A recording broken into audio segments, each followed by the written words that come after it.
Hello friends, ఇప్పుడు మనం Deadpool and Wolverine movie review అయితే చెప్పుకుందాం. సో అందరికీ ఒక ముఖ్య గమనిక, ఈ వీడియోలో ఎలాంటి స్పాయిలర్స్ ఉండవు. ఎందుకంటే ట్రిగ్గర్ నొక్కారంటే బుల్లెట్ ని నవరంధ్రాల్లో ఏ రంధ్రం నుంచైనా బయటికి రావచ్చు.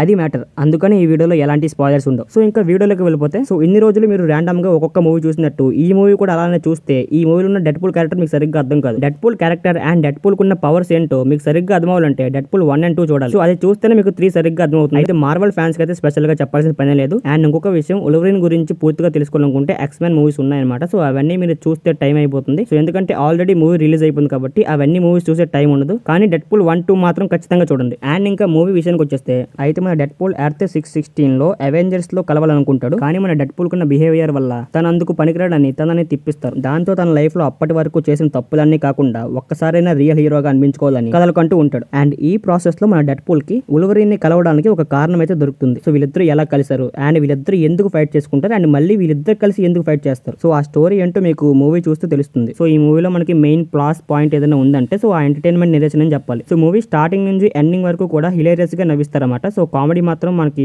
నెక్స్ట్ లెవెల్ లో ఉంటుంది. సో మూవీలో మనకి ఏ రేటెడ్ కామెడీ కూడా ఉంటుంది. సో మొత్తం మన డెడ్పూల్ చేస్తాడు. సో నాకు తెలిసి చాలా మంది డెడ్పూల్ మూవీ చూడడానికి వెళ్తున్నారంటే అది ఖచ్చితంగా మన డెడ్పూల్ డైలాగ్స్ గురించి అండ్ ఆ యాక్షన్ సీక్వెన్స్ గురించి. సో దీనికోసం అయితే మాత్రం ఖచ్చితంగా వెళ్తారు. అండ్ అంతేకాకుండా ఆ రెండు కూడా మూవీలో చాలా బాగున్నాయి. సో ఇంకా క్లైమాక్స్ ఎపిసోడ్ కూడా మంచి హై అయితే ఉంటుందన్నమాట. సో ఆడియన్స్ చాలా బాగా ఎంజాయ్ చేస్తారు. అండ్ ఇంకా మూవీలో ఉన్న మెయిన్ లీడ్ క్యారెక్టర్స్ తో పాటు మిగతా యాక్టర్స్ కూడా చాలా బాగా అదరగొట్టారు. అండ్ ఇంకా ఇప్పుడు మూవీ మైనస్ పాయింట్స్ గురించి అయితే చెప్పుకుందాం. సో ఈ మూవీలో ఎంటర్టైన్మెంట్ సీన్స్ అయితే చాలానే ఉన్నప్పటికీ కూడా సరైన ఎమోషన్ సీన్స్ అయితే ఈ మూవీలో మిస్ అయ్యాయని చెప్పుకోవచ్చు. సో ఇద్దరు బిగ్ స్టార్స్ ఉన్నప్పటికీ కూడా ఎమోషనల్ సీన్స్ అయితే బ్యాలెన్స్ అవ్వలేదని చెప్పుకోవచ్చు. అండ్ ఇంకొక విషయం, మూవీ లెంత్ తక్కువే ఉన్నప్పటికీ కూడా అక్కడక్కడ మీకు బోర్ కొట్టదు. సో ఇది మాత్రం మెయిన్ విషయం. సో చాలా మంది మూవీ డైరెక్ట్ గా చూస్తున్నారు అండ్ అలా చూడడం వల్ల మీకు సరిగ్గా అర్థం కావడం లేదు. సో చాలా కన్ఫ్యూజ్ అవుతున్నారు అన్నమాట. మూవీ సరిగ్గా మీకు కనెక్ట్ అవడం లేదు. సో అందుకని నేను స్టార్టింగ్ లో చెప్పినట్లుగా డెడ్పూల్ 1 and 2 చూడండి. సో అప్పుడైతే మీకు మూవీ కనెక్ట్ అవుతుంది. అండ్ ఇంకా ఇప్పుడు ఈ మూవీకి సంబంధించిన క్యామియోస్ విషయానికి వచ్చేస్తే ఈ మూవీలో చాలానే క్యామియోస్ ఉన్నాయి. సో నేను చెప్పినట్లుగానే రెగ్యులర్ గా మార్వెల్స్ ని ఫాలో అవుతే మాత్రం ఆ క్యామియోస్ మీకు డెఫినెట్ గా అర్థం అవుతుంది. సో ఇలా అప్పుడప్పుడు మార్వెల్స్ ని చూస్తే మీకు ఆ క్యామియోస్ అనేది సరిగ్గా ఎంజాయ్ చేయలేదు అన్నమాట. అండ్ ఫైనల్ ఒక విషయం చెప్పాలి, అండ్ ఈ సినిమా మాత్రం మీకు థియేటర్స్ లో ఎంటర్టైన్మెంట్ చేస్తుంది. సో మార్వెల్ ఫ్యాన్స్ తో పాటు నార్మల్ ఆడియన్స్ కూడా ఈ మూవీ ఎంజాయ్ చేస్తారు. సో ఖచ్చితంగా మూవీ చూసేయండి, చాలా బాగుంటుంది.